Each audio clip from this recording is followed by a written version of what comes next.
நம்மளுடைய மன சோர்வு, டயர்ட்னஸ், உடம்பு முடியாதது, இதெல்லாமே காமா ஒரேஜினால கண்டிப்பா சரியாகும். லாஸ்டா நான் ஒரு விஷயம் உண்மையா நடந்ததை சொல்லிட்டு நான் ஸ்டாப் பண்ணிக்கிறேன். நீங்க எல்லாருமே காமா ஒரிஜினல் எடுக்கிறதுல தப்பு இல்லை. அது ப்ரிவென்ட் கேன்சர் நோயை கூட தடுக்குது. அதனால நாம கண்டிப்பா காமா ஒரிஜினல் எடுக்கலாம். சரி, காமா ஒரிஜினல்னா என்ன? இது எதுல தயார் பண்றாங்கன்னா அரிசி தவிட்டு எண்ணெயிலேருந்து தயார் பண்றாங்க. நான் தவிடுன்னா மாட்டுக்கு புண்ணாக்கு தவிடு தான் வைக்கணுங்கிறது இல்லை. இது இயற்கையா தயார் பண்றது, நாம சாப்பிடலாம்.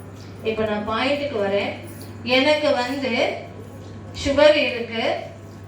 இந்த இடத்துல வயிற்றுக்கு கீழே ஒரு நல்ல இவ்வளோ பெருசு ஓவல் சைஸ்ல ஒரு கட்டி வந்தது. கையிலையும் எனக்கு கட்டி இருந்தது. அது டாக்டர் செக் பண்ணிட்டு இது கொலஸ்ட்ரால் கட்டி, இது சரியாயிடும் அப்படின்னு சொன்னாங்க. நான் கொஞ்சம் டாக்டர்னாலே பயப்படுவேன்னு என்னுடைய ஃப்ரெண்ட்ஸ் எல்லாம் வந்திருக்காங்க, ரிலேஷன் வந்திருக்காங்க, கண்டிப்பா தெரியும். ஆனா நான் இதை யார்கிட்டையுமே சொல்லலை.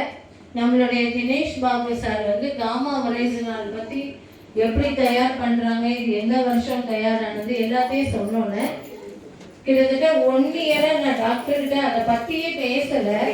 வீட்லயே நான் யார்கிட்டயும் சொல்லல. அந்த டேப்லெட்டை 1 இயர் கண்டினியூஸா மார்னிங் அண்ட் நைட்